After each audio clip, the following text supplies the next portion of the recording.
কোরআন দিয়ে ইঞ্জিলের বিশুদ্ধতা দাবি।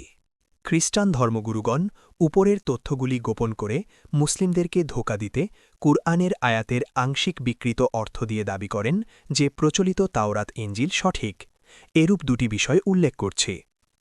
আল্লাহ বলেন, জেনে রাখ, আল্লাহর বন্ধুদের কোনো ভয় নেই এবং তারা দুঃখিতও হবে না যারা ঈমান আনে ও তাকওয়া অবলম্বন করে। তাদের জন্য আছে সুসংবাদ দুনিয়া ও আখিরাতে। আল্লাহর বাক্যাবলীর কোনো পরিবর্তন নেই, ওটাই মহাসাফল্য। সূরা 10 ইউনুস ৬২-৬৪। এখানে আল্লাহ বলেছেন যে আল্লাহর বন্ধুদের সুসংবাদ ও সাফল্যের বিষয়ে আল্লাহর বাক্য, বাণী বা বিধান কেউ রদ বা পরিবর্তন করতে বা আল্লাহর বন্ধুদের ব্যর্থ করতে পারবে না। খ্রিস্টান প্রচারকগণ সকল কথা বাদ দিয়ে লা তাবদীলা লিকালিমাতিল্লাহ, আল্লাহর বাক্যাবলীর পরিবর্তন নেই কথাটি দিয়ে দাবি করেন যে তাওরাত ইঞ্জিল ইত্যাদি আল্লাহর কালাম, সেহেতু কেউ তা পরিবর্তন করতে পারবে না। অতএব প্রচলিত তাওরাত ইঞ্জিল আদি ও অকৃত্রিম আল্লাহর কালাম। পাঠক হয়তো প্রতারণা ধরতে পারছেন না। নিম্নের বিষয়গুলি লক্ষ্য করুন। এখানে আল্লাহর কালেমা বা বাক্যের কথা বলা হয়েছে, আল্লাহর কিতাবের কথা বলা হয়নি। আল্লাহ যে কথা বলেন তা আল্লাহর বাক্য বা কালেমা, আর আল্লাহর কালামের লিখিত রূপ কিতাব। এখানে বলা হয়েছে আল্লাহর বাক্য বা কথা পরিবর্তন হয় না, কারণ আল্লাহ ওয়াদা ভঙ্গ করেন না। কিন্তু আল্লাহর কালামের লিখিত গ্রন্থ বিকৃত হয় না তা কখনোই আল্লাহ বলেননি, বরং তিনি বারংবার বলেছেন যে ইয়াহুদি খ্রিস্টানগণ আল্লাহর কালামের লিখিত রূপ পরিবর্তন করেছে, অনেক কালাম ভুলে গিয়েছে বা হারিয়ে ফেলেছে এবং অনেক জাল বই লিখে আল্লাহর নামে চালিয়েছে। ২ বাকারা ৭৯, ৪ আলিমরান ৭৮, ৫ মায়েদা ১৩, ১৪, ৪১। কিতাবুল মুকাদ্দাস প্রমাণ করে যে আল্লাহর কালামের পরিবর্তন হয়, হারিয়ে যায় এবং জালিয়াতি করা হয়।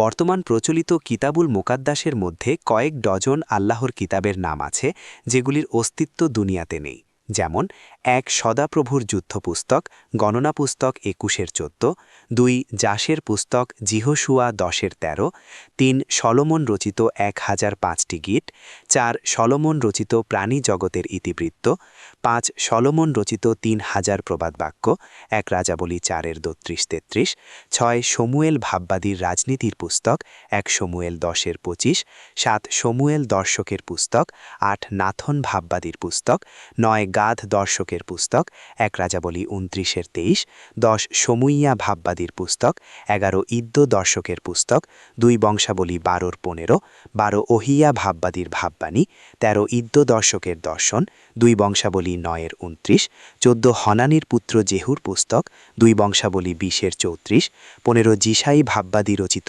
উশিয়া রাজার আদ্যপান্ত ইতিহাস, ২ বংশাবলী ২৬-২২, ১৬ জিসাই ভাববাদীর দর্শন পুস্তক, হিজকিয়া রাজার ইতিহাস সম্বলিত, ২ বংশাবলী ৩২-৩২, ১৭ জিরমিয়া ভাববাদী রচিত যোশিয়া রাজার বিলাপগীত, ২ বংশাবলী ৩৫-২৫, ১৮ বংশাবলী পুস্তক নহিমিয়া ১২-২৩, ১৯ মুশির নিয়ম পুস্তক, যাত্রা পুস্তক ২৪-৭ এবং ২০ সলোমনের বৃত্তান্ত পুস্তক, ১ রাজাবলী ১১-৭। কিতাবুল মুকাদ্দাস বলছে যে এগুলি সবই আল্লাহর কিতাব। ইয়াহুদি খ্রিস্টানগণ স্বীকার করতে বাধ্য যে কিতাবগুলি তাদের কাছে নেই। আপনি খ্রিস্টান প্রচারককে বলুন, ২০টি আস্ত কিতাব যদি হারিয়ে যেতে পারে, তাহলে বিদ্যমান কিতাবগুলির কয়েক হাজার আয়াত হারানো বা বিকৃত হওয়া অসম্ভব হবে কেন? ৩ কিতাবুল মোকাদ্দাস প্রমাণ করে যে আল্লাহর কিতাবের জালিয়াতি হয়। ক্যাথলিকদের কিতাবুল মোকাদ্দাসে বইয়ের সংখ্যা ৭৩, কিন্তু প্রটেস্ট্যান্টদের কিতাবুল মোকাদ্দাসে বইয়ের সংখ্যা ৬৬, ৭টি বইই বেশি কম। উভয়ের মধ্যে বিদ্যমান বইগুলির মধ্যেও আয়াত ও অধ্যায় অনেক বৈপরীত্য। আবার প্রটেস্ট্যান্ট বাইবেলের কিং জেমস ভার্সন ও রিভাইসড স্ট্যান্ডার্ড ভার্সনের মধ্যে শত শত আয়াত ও হাজার হাজার শব্দের পার্থক্য। একটি সঠিক হলে অন্যটিকে জাল অথবা সবগুলিই জাল। ৪ কিতাবুল মুকাদ্দাসে বারংবার আল্লাহর কিতাবের জালিয়াতির কথা বলা হয়েছে।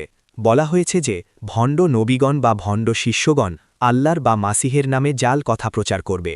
মথি ৭:১৫, ২৪:১১, ২৪:২৪, মার্ক ১৩:২২। সাধু পল লিখেছেন, আমার আশ্চর্য বোধ হইতেছে যে খ্রিস্টের অনুগ্রহে যিনি তোমাদিগে আহ্বান করিয়াছেন, তোমরা এত শীঘ্র তাহা হইতে অন্যবিধ ইঞ্জিলের আনটু অ্যানাদার গসপেল দিকে ফিরিয়া যাইতেছ। গালাতীয় ১:৬। আরও দেখুন ২ করিন্থীয় ১:৪, গালাতীয় ১:৯। খ্রিস্টান প্রচারককে বলুন আল্লাহর নামে যদি জাল কথা বলা ও জাল ইঞ্জিল লেখা অসম্ভব হয় তাহলে ভণ্ড নবী ভণ্ড খ্রিস্ট ও জাল ইঞ্জিল কিভাবে হল 5 খ্রিস্টান প্রচারককে বলুন সত্যই তো পরিবর্তন ও বৈপরীত্য তো আল্লাহর বিশুদ্ধ কালামের মধ্যে থাকে না, তবে আল্লাহর নামে জাল করা শয়তানি কালামের মধ্যে পরিবর্তন ও স্ববিরোধিতা থাকে। প্রচলিত কিতাবুল মুকাদ্দাসের মধ্যে বিদ্যমান স্ববিরোধিতাই প্রমাণ করে যে তা আল্লাহর কালাম নয়। অন্যত্র আল্লাহ বলেন, আমি বনি ইসরাইলকে উৎকৃষ্ট আবাসভূমিতে বসবাস করালাম এবং আমি ওদেরকে উত্তম জীবন উপকরণ দিলাম। তারপর ওদের কাছে জ্ঞান আসলে ওরা বিভেদ সৃষ্টি করল। ওরা যে বিষয়ে বিভেদ সৃষ্টি করেছিল আপনার প্রতিপালক অবশ্যই তাদের মধ্যে কিয়ামতের দিনে ওটার ফয়সালা করে দেবেন। আমি আপনার প্রতি যা নাজিল করেছি তাতে যদি আপনার সন্দেহ থাকে তবে আপনার আগের কিতাব যারা পাঠ করে তাদেরকে জিজ্ঞেস করুন। আপনার প্রতিপালকের কাছ থেকে আপনার কাছে সত্য এসেছে। আপনি কখনো সন্দেহ প্রবন্ধের অন্তর্ভুক্ত হবেন না, এবং যারা আল্লাহর নিদর্শন প্রত্যাখ্যান করেছে আপনি কখনো তাদের অন্তর্ভুক্ত হবেন না, তাহলে আপনি ক্ষতিগ্রস্তদের অন্তর্ভুক্ত হবেন। সূরা 10 ইউনুস 93-95। মিশনারিগণ প্রথম ও শেষ বাদ দিয়ে মাঝের অংশটুকু উল্লেখ করে বলেন, কোরআনের বিষয়ে সন্দেহ হলে বাইবেল থেকে সত্য জানতে আল্লাহ নির্দেশ দিয়েছেন। এতে প্রমাণিত হয় যে কিতাবুল মুকাদ্দাস সত্য এবং তা পালন করা জরুরি। সম্মানিত পাঠক, এখানে রাসূলুল্লাহ সাল্লাল্লাহু আলাইহি ওয়াসাল্লামের মাধ্যমে আল্লাহ প্রত্যেক কোরআন পাঠকারীকে সম্বোধন করে বললেন যে বনি ইসরাইল বিষয়ক তথ্যগুলির বিষয়ে কারো সন্দেহ হলে পূর্ববর্তী গ্রন্থগুলি থেকে যাচাই করতে পারো। মহান আল্লাহ কোনো জাতিকে অনুগ্রহ সিক্ত করার পরেও যদি তারা অবাধ্য হয় এবং মতভেদ ও হানাহানি করে তবে তাদের কিরূপ শাস্তি হবে তা মুসলিমদের জানা প্রয়োজন, যেন তারা আল্লাহর অনুগ্রহ ও নিয়ামত পাওয়ার পরে অবাধ্যতা ও হানাহানিতে লিপ্ত না হয়। আর এ বিষয়ে কিতাবুল মুকাদ্দাস একটি বিশ্বকোষ। আল্লাহ বানি ইসরাইলকে কত প্রকারের নিয়ামত দিয়েছেন, নিয়ামত পাওয়ার পরেও কতভাবে তারা আল্লাহর কিতাবে অবিশ্বাস, কিতাব প্রত্যাখ্যান, সন্দেহ, শির্ক, কুফুর, মূর্তি পূজা, পাপাচার ও হানাহানিতে লিপ্ত হয়েছে, এবং এর শাস্তিতে কত প্রকারের গজব আল্লাহ তাদের দিয়েছেন তা বিস্তারিত এ গ্রন্থে সংকলিত। এজন্য আল্লাহ বললেন যে, হে কোরআনের পাঠক, যদি তোমার মনে পূর্ববর্তী জাতিদের পরিণতির বিষয়ে কোনো সন্দেহ আগমন করে তবে তুমি পূর্ববর্তী কিতাবগুলি যারা পাঠ করে তাদেরকে প্রশ্ন করলেই জানবে যে এ বিষয়ে কোরআনের তথ্য নির্ভুল।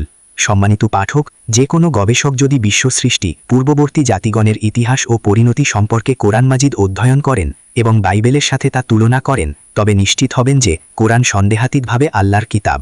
ডাক্তার মরিস বুকাইলি রচিত the Bible, the Quran and the science, Bible, Quran ও বিজ্ঞান বইটি পড়লেই তা জানা যায়।